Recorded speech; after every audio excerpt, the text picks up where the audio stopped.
नमस्कार, आपका स्वागत है हमारे YouTube चैनल शिक्षा सखा पर।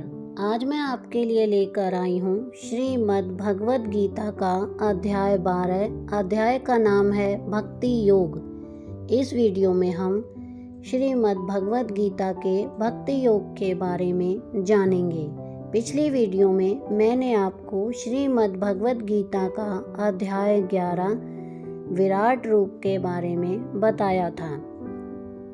अगर आप मेरे चैनल पर नए हैं और अभी तक आपने मेरे चैनल को सब्सक्राइब नहीं किया है तो प्लीज़ मेरे चैनल को सब्सक्राइब कर लें। मैंने अपने चैनल पर श्रीमद् भगवद गीता से संबंधित अन्य कई वीडियो डाली हुई हैं। अगर आप उन्हें देखना चाहते हैं तो मेरे चैनल की प्लेलिस्ट में जाकर देख सकते हैं। चलिए शुरुआत करते हैं। अध्याय 12 भक्ति योग। अर्जुन बोले, जो अनन्य प्रेमी भक्तजन पूर्वोक्त प्रकार से निरंतर आपके भजन ध्यान में लगे रहकर आप सगुण रूप परमेश्वर को और दूसरे जो केवल अविनाशी सच्चिदानंद घन निराकार ब्रह्म को ही अति श्रेष्ठ भाव से भजते हैं, उन दोनों प्रकार के उपासकों में अति उत्तम योगवेता कौन है? श्री भगवान बोले, मुझ में मन को एकाग्र करके निरंतर मेरे भजन ध्यान में लगे हुए जो भक्तजन अतिशय श्रेष्ठ श्रद्धा से युक्त होकर मुझ सगुण रूप परमेश्वर को भजते हैं, वे मुझको योगियों में अति उत्तम योगी मान्य हैं। परंतु जो पुरुष इंद्रियों के समुदाय को भली भांति प्रकार वश में करके मन बुद्धि से परे सर्वव्यापी अकथनीय स्वरूप और सदा एक रस रहने वाले नित्य अचल निराकार अविनाशी सच्चिदानंद घन ब्रह्मा को निरंतर एक ही भाव से ध्यान करते हुए भजते हैं, वे संपूर्ण भूतों के हित में रत और सम्य समान भाव वाले योगी मुझको ही प्राप्त होते हैं। उस सच्चिदानंद घन निराकार ब्रह्म में आसक्त चित्त वाले पुरुषों के साधन में परिश्रम विशेष है, क्योंकि देह अभिमानियों द्वारा अव्यक्त विषयक गति दुख पूर्वक प्राप्त की जाती है।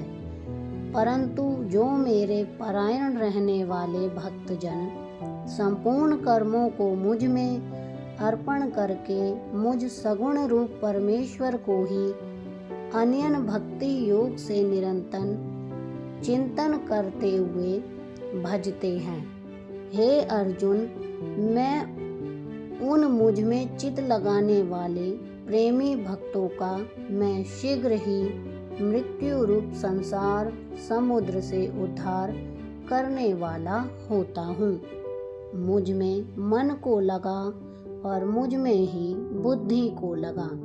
इसके उपरांत तू मुझ में ही निवास करेगा, इसमें कुछ भी संशय नहीं है।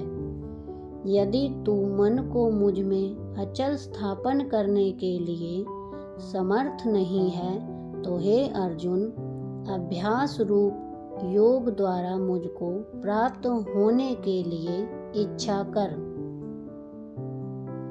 यदि तू उपरयुक्त अभ्यास में भी असमर्थ है तो केवल मेरे लिए कर्म करने के ही परायण हो जा।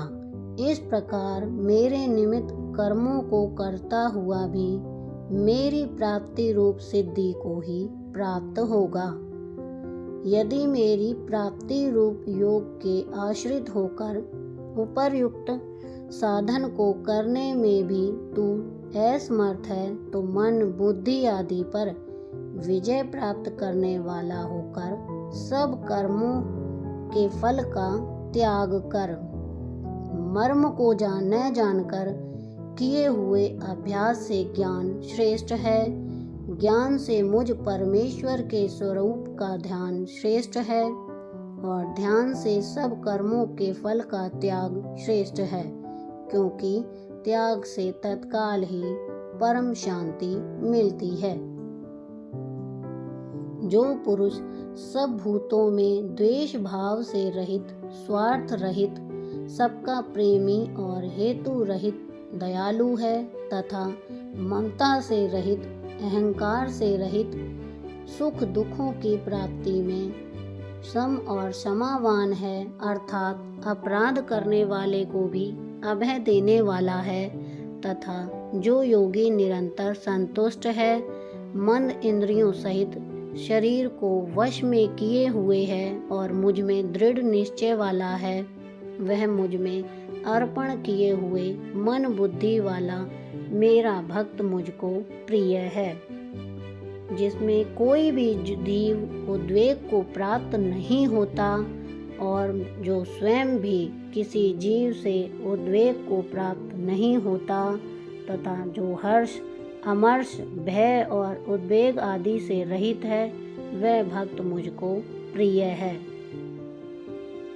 जो पुरुष आकांक्षा से रहित, बाहर भीतर से शुद्ध, चतुर, पक्षपात से रहित और दुखों से छूटा हुआ है, वह सब आरंभों का त्यागी मेरा भक्त मुझको प्रिय है।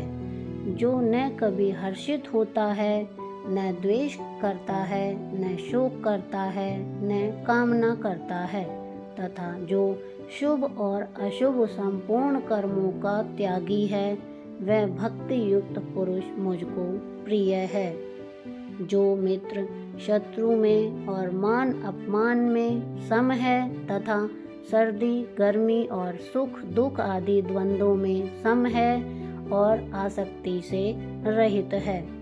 जो निंदा स्तुति को समान समझने वाला, मननशील और जिस किसी प्रकार से भी शरीर का निर्वाह होने में सदा ही संतुष्ट है और रहने के स्थान में ममता और आसक्ति से रहित है, वह स्थिर बुद्धि भक्तिमान पुरुष मुझको प्रिय है।